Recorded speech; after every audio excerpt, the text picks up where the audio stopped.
Assalamualaikum warahmatullahi wabarakatuh. Selamat pagi anak-anak 3A yang tangguh dan kreatif. Bagaimana kabarnya hari ini? Semoga anak-anak semuanya sehat setelah kemarin divaksin ya. Semoga tidak ada efek samping. Baik anak-anak, marilah kita berdoa terlebih dahulu.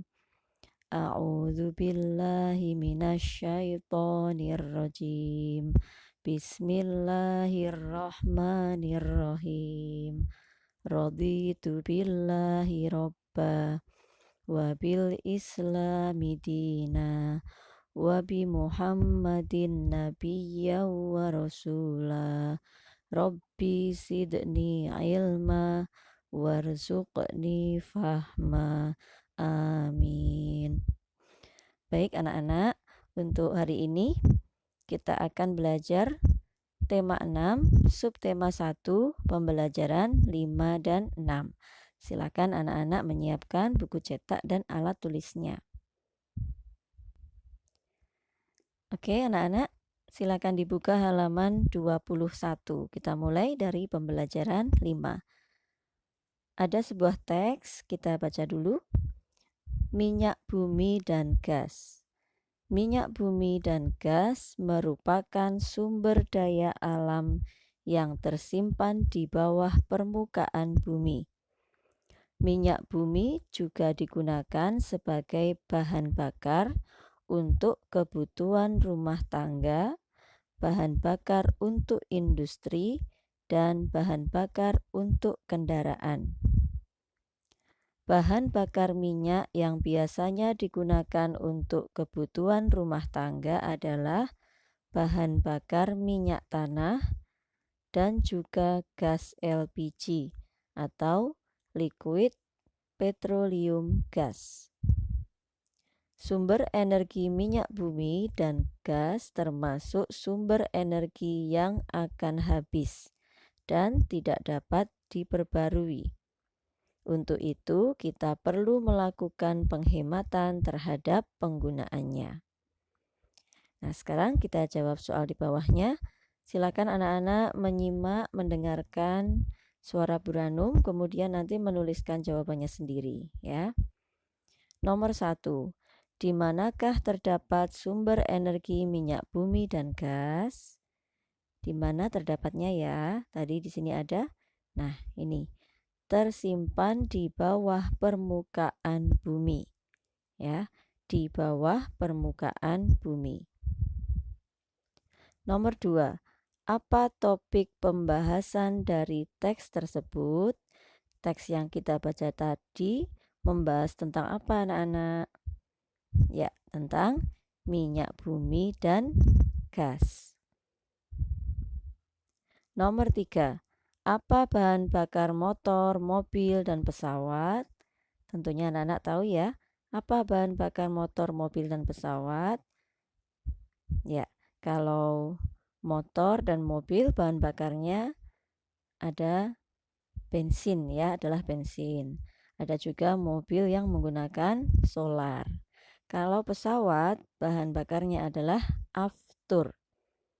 AFTUR ya. Jadi motor ini bensin, mobil ada yang bensin, ada yang solar, pesawat bahan bakarnya adalah aftur. Oke, sekarang nomor 4, apa manfaat gas LPG? Nah, kalau di rumah banyak yang sudah menggunakan ya gas LPG untuk apa? Untuk bahan bakar kompor gas ya. Kalau misalnya ibu memasak menggunakan kompor gas, maka membutuhkan gas LPG. Nomor 5, mengapa penggunaan minyak bumi dan gas alam perlu dihemat?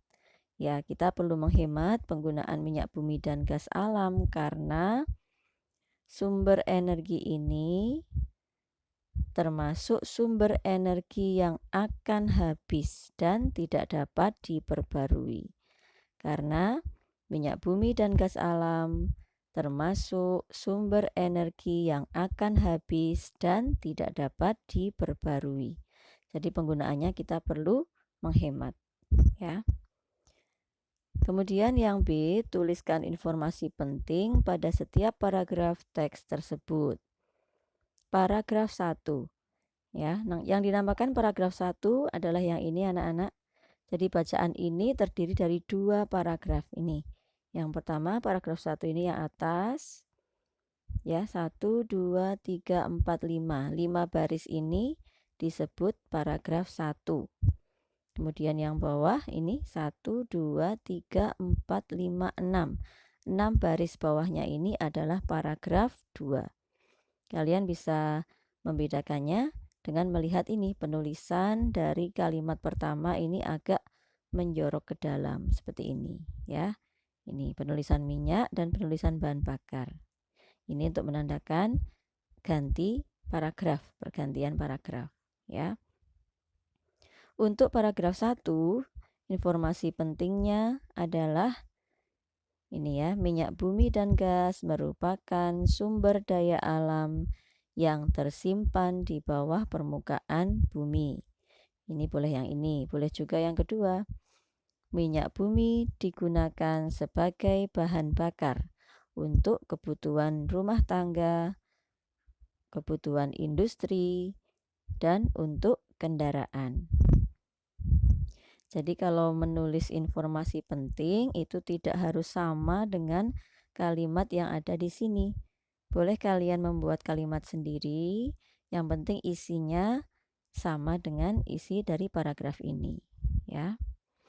Yang kedua, paragraf 2, informasi pentingnya adalah bahan bakar minyak biasanya digunakan untuk kebutuhan rumah tangga adalah bahan bakar minyak tanah dan LPG.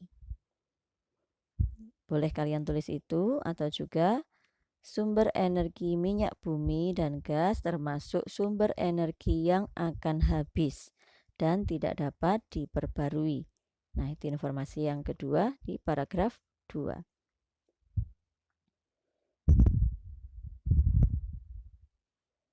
Oke, kita lanjutkan anak-anak halaman 22. Muatan PPKN. Ada sebuah teks bacaan, kita baca dulu. Sikap kebersamaan dalam penghematan energi.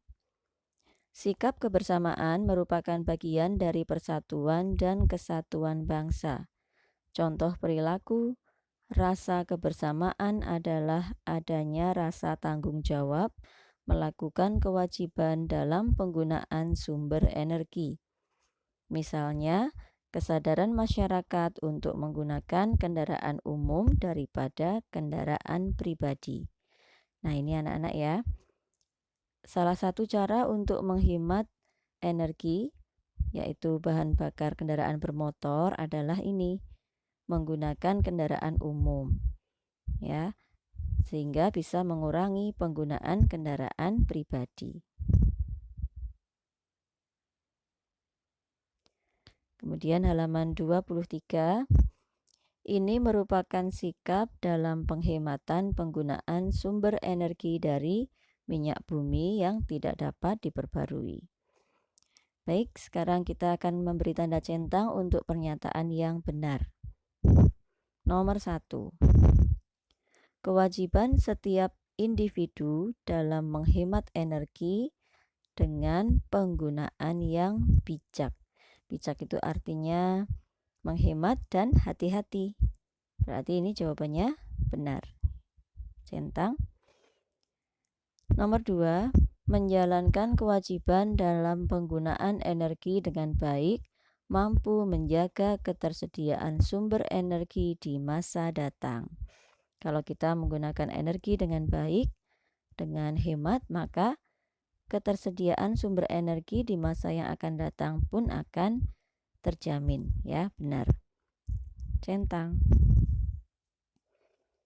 Nomor 3, pemborosan penggunaan energi adalah bentuk hak setiap orang.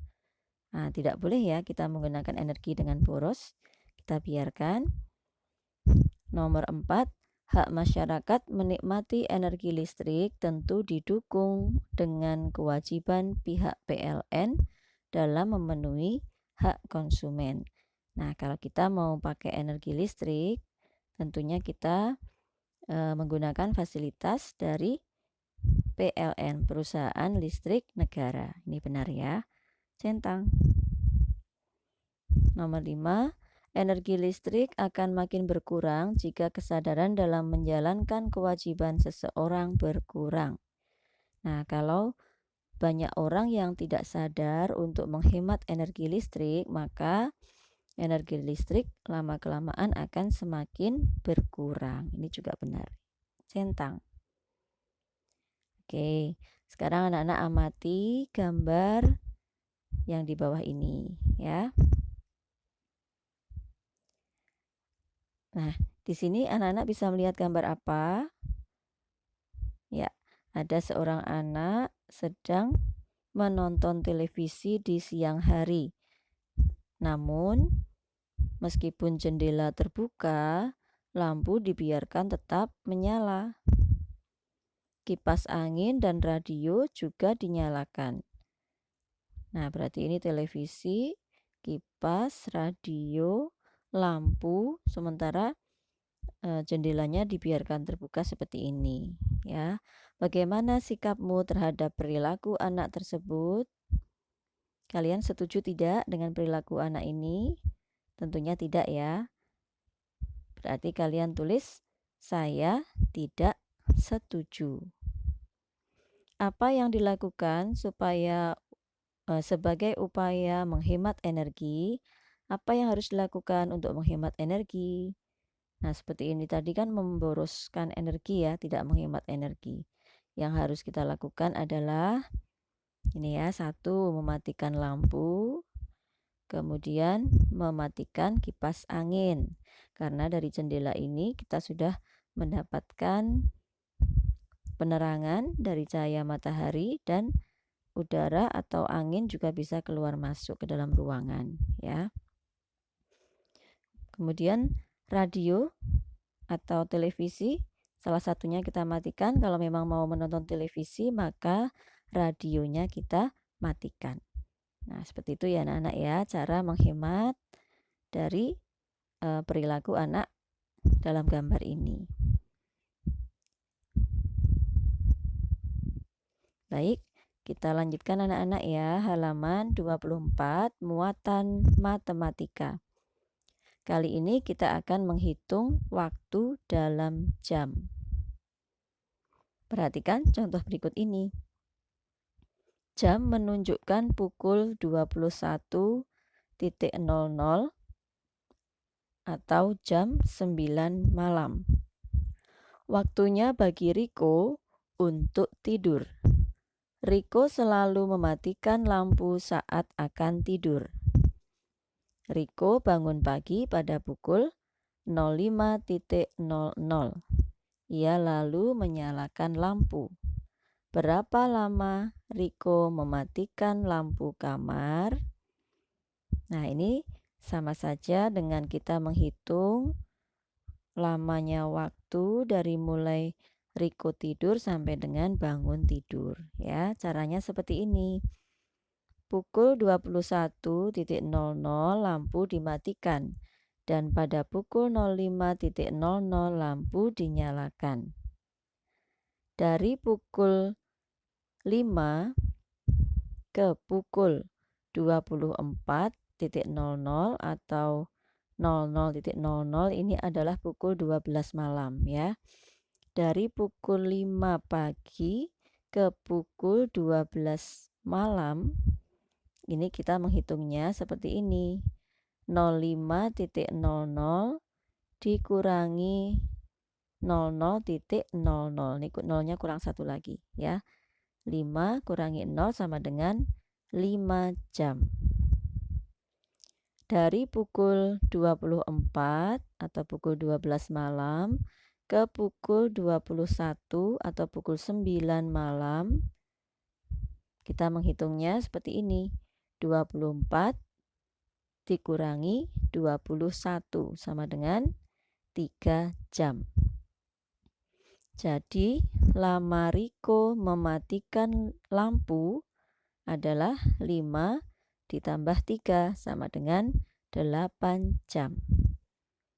Nah, Jadi anak-anak harus ingat ya, kalau menghitung lama waktu dalam jam adalah menghitung waktu selesainya kegiatan dikurangi waktu mulainya kegiatan. Ini pernah kita pelajari ya di semester 1 kalau nggak salah ya. Lama waktu sama dengan waktu selesainya kegiatan dikurangi waktu mulainya kegiatan. Oke, sekarang dibuka halaman 25. Kita kerjakan bagian yang A. Tuliskan waktu pada gambar jam berikut. Nah, ini adalah pukul 10 pagi. Tulisannya adalah 10.00. Ini adalah pukul 6 sore. Anak-anak sambil melihat jarum jamnya ya. Pukul 6 sore ditulis 18.00. Jadi bukan 06.00 ya. Kalau 06.00 adalah pukul 6 pagi. Kalau sudah sore di atas jam 12 siang ya, mulai dari jam 12 siang ini, kemudian pukul 1-nya tidak kita tulis 01 lagi tapi kita teruskan ya. 13, 14, 15, 16, 17, 18 dan seterusnya sampai nanti ke pukul 12 malam ini 24.00. Itu ya. Nanti anak-anak bisa mempelajari lagi. Kemudian yang ketiga ini adalah pukul 8 malam. Pukul 8 malam kita tulis 20.00. Sama seperti yang ini tadi ya. Mulai dari 12 kita teruskan 13, 14, 15, 16, 17, 18, 19, 20. Kemudian ini pukul 12 siang. Kita tulis 12.00. Kalau 12 malam kita tulis 24.00 atau 00.00. Nah, anak-anak, untuk nomor 1 sampai dengan 4 ini adalah tugas classroom hari ini untuk muatan matematika. Silakan anak-anak mengerjakan di buku tulis dan jangan lupa tulis caranya. Caranya itu dengan mengurangkan ya, seperti contoh tadi. Boleh juga kalian bertanya kepada orang tua kalau misalnya belum paham ya. Silakan dikerjakan hari ini. Kemudian difoto, kirimkan ke classroom.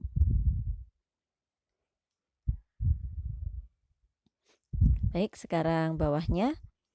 Ayo bereksplorasi. Tentukan selisih waktu berikut. Nah, yang namanya selisih adalah bentuknya pengurangan. Jadi kita kurangkan ya. Jam akhir, ini akhir kegiatan dikurangi jam awalnya. Nomor yang A, yang pertama ya, ini adalah pukul 06.00 dikurangi ini awalnya, ini pukul 04.00. Jadi 6 kurangi 4 sama dengan 2. Selisih waktunya adalah 2 jam. Kemudian yang B, ini adalah pukul setengah 11. Kita tulis 10.30. Dikurangi pukul 8. Nah, yang belakang 30 kurangi 00, ini tetap 30. Kemudian yang depan titik 10 dikurangi 8 sama dengan 2. Jadi 2 jam 30 menit. Atau bisa juga kita menyebutnya 2,5 jam. Silakan ditulis ya anak-anak ya. Di buku cetak masing-masing ya. Baik, sekarang kita masuk ke pembelajaran 6. Ada sebuah bacaan lagi, muatan bahasa Indonesia. Kita baca dulu. sumber energi angin. Angin termasuk dalam sumber energi yang dapat diperbarui. Ini kurang I ya. Artinya angin selalu tersedia dan tidak akan habis digunakan. Angin terjadi karena peran penting dari energi panas matahari. Pembentukan angin disebabkan adanya perbedaan suhu di permukaan bumi. Kekuatan angin dimanfaatkan untuk pembangkit listrik. Selain itu, energi angin dapat menggunakan sebuah alat berupa turbin atau kincir dapat diubah menjadi kekuatan mekanik. Alat yang dinamakan kincir angin tersebut digunakan manusia untuk memudahkan berbagai kegiatannya, seperti memompa air untuk irigasi sawah atau menggiling biji-bijian. Nah, seperti ini ya bentuknya anak-anak, kincir angin untuk mengairi persawahan, untuk irigasi. Nah, seperti yang tadi ya anak-anak ya, kekuatan angin ini juga bisa digunakan untuk pembangkit listrik. Yang kemarin sumber energi air, nah sekarang sumber energi angin. Keduanya bisa sama-sama digunakan untuk pembangkit listrik. Oke, sekarang kita kerjakan soal di bawahnya.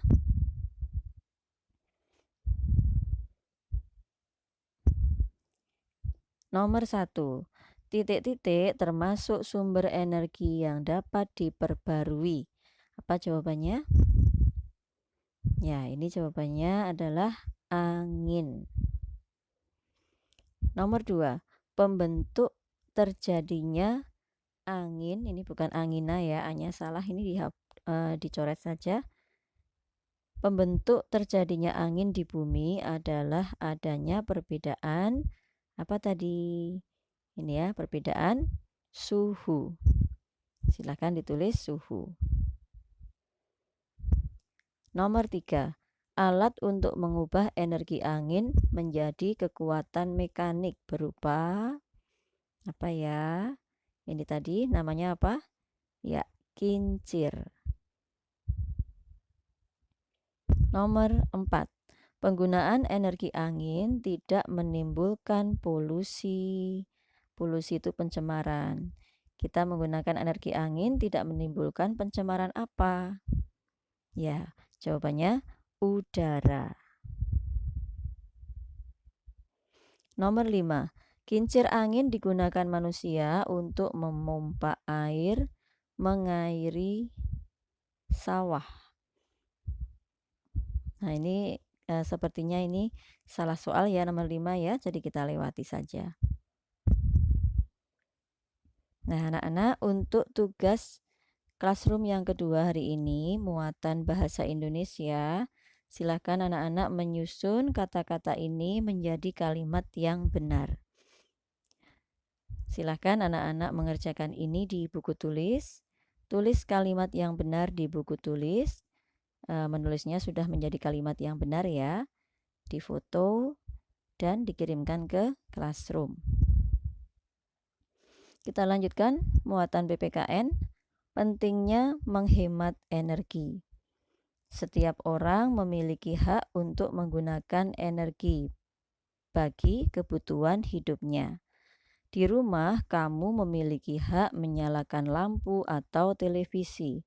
Namun, hak tersebut harus digunakan sesuai aturan dengan cara melakukan kewajiban menghemat atau menggunakan sumber energi sesuai keperluan. Jadi kita punya hak anak-anak ya untuk menggunakan energi, contohnya energi listrik ya, tapi kita juga punya kewajiban untuk selalu menghemat, menggunakan energi sesuai dengan keperluan. Baliknya halaman 28. Penghematan energi dapat menyebabkan berkurangnya biaya, menjaga ketersediaan sumber energi, menjaga kelestarian lingkungan, serta memberi kenyamanan hidup. Nah, ini kalau kita menghemat energi, kita akan mendapatkan keuntungan seperti ini. Tidak perlu membayar biaya yang terlalu besar, kemudian sumber energinya juga lebih terjaga, bisa juga menjaga kelestarian lingkungan sehingga hidup kita menjadi lebih nyaman. Biasakanlah melakukan kewajiban menghemat energi sejak dini untuk kehidupan masa depan.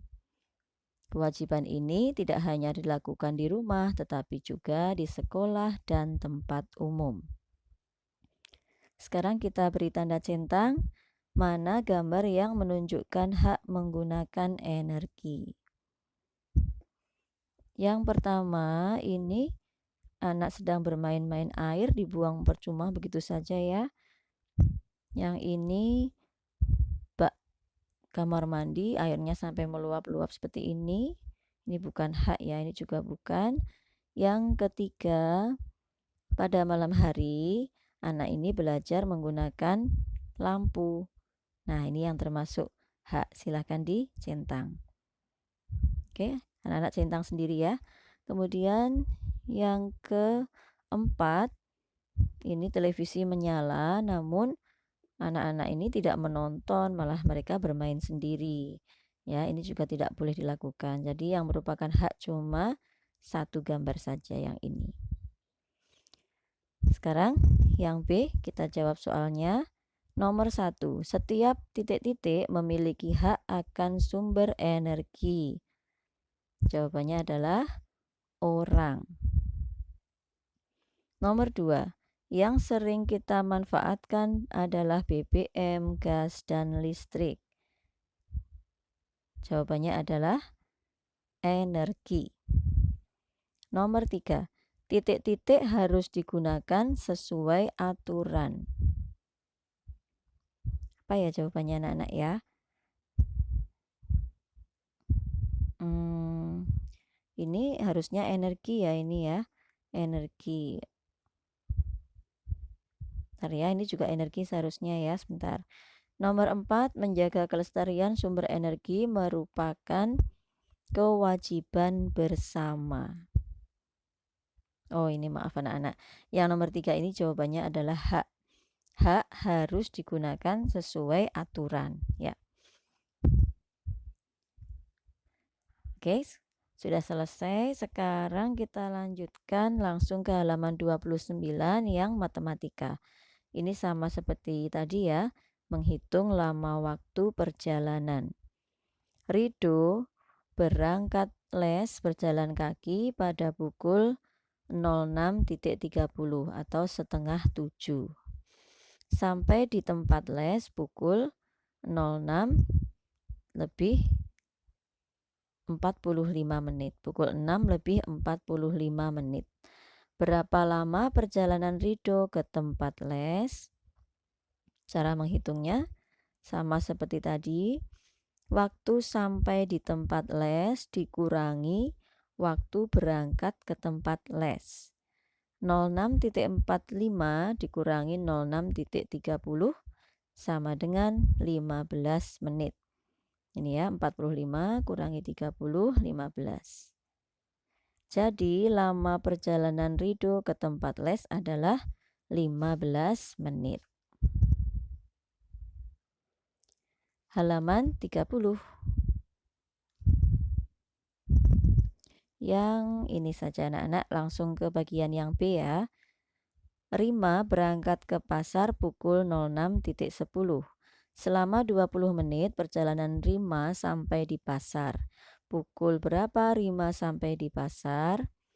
Nah, kalau ini kita jumlahkan karena yang ditanyakan adalah waktu berakhirnya kegiatan ya. 06.10 ditambah 20, yang belakang ya, 10 tambah 20, 30. 06-nya tetap. Jadi 06.30. Nomor 2. Bila menggunakan baterai biasa, mobil-mobilan adik hanya dapat menyala selama 3,5 jam. Adik mulai memainkan mobil-mobilan pada pukul 9. Pada pukul berapakah mobil-mobilan kehabisan energi? Ini juga sama, dijumlahkan. Pukul 9 ditambah 3,5 jam. 3.30. 9 ditambah 3, 12. Kemudian 00 tambah 30, 30. Jadi 12.30 atau setengah 1. Kalau misalnya anak-anak belum paham, nanti boleh bertanya kepada orang tua atau boleh juga bertanya saat di kelas besok ya. Sekarang untuk mengerjakan soal di bawah ini, Bu Ranum sudah mencarikan gambarnya. Nanti anak-anak silahkan meniru ya. Yang pertama pukul 14.00 atau pukul berapa? Pukul 2 siang. Seperti ini gambarnya. Jarum panjang di angka 12, jarum pendek di angka 2. Silakan anak-anak menggambar di buku cetak masing-masing. Memberi jarum jam, ya. Yang kedua pukul 22.30 atau pukul setengah 11 malam. Jarum panjang di angka 6, jarum pendek di antara 10 dan 11. Oke, sudah. Yang ketiga pukul 09.20, pukul 9 lebih 20 menit. Ya, kita menghitung 20 menitnya dari angka 12. Setiap ganti angka ini berarti 5 menit. Ya, 5 tambah 5 tambah 5 tambah 5. 5-nya ada 4. Berarti sudah 20 menit. Jarum panjangnya di angka 4, jarum pendeknya di antara 9 dan 10. Ini bukan 9 pas tapi sudah agak bergeser ke sini ya. Tapi belum pas di tengah-tengahnya, ini belum, baru bergeser sedikit ya. Kemudian yang keempat pukul 12.00, 12 pas seperti ini bentuknya. Jarum panjang dan jarum pendek bertumpuk seperti ini. Oke, sudah ya anak-anak ya. Pembelajaran tematik hari ini cukup sampai di sini dulu. Kemudian nanti ada tambahan lagi untuk pelajaran HW ya. Nanti akan Bu Ranum share anak-anak membuat menanak nasi ya, membantu Bunda untuk menanak nasi menggunakan panci. Nanti boleh tanya kepada orang tua ya, kepada Bunda. Bu Ranum ingatkan lagi, hari ini ada 3 tugas ya anak-anak ya. Yang satu tadi muatan matematika, kemudian yang kedua muatan bahasa Indonesia, dan nanti pelajaran HW. Silahkan dikerjakan hari ini dan dikirimkan ke classroom. Bu Ranum ingatkan juga untuk sholat duha, anak-anak jangan lupa. Sholat 5 waktu juga harus selalu dikerjakan. Kemudian hafalan surat Al-Fajr, silahkan belajar di rumah, tetap harus mengulang-ulang ya surat Al-Fajrnya supaya lekas hafal. Terima kasih. Mohon maaf jika ada kesalahan. Bu Ranum akhiri. Alhamdulillahirabbil alamin. Wassalamualaikum warahmatullahi wabarakatuh.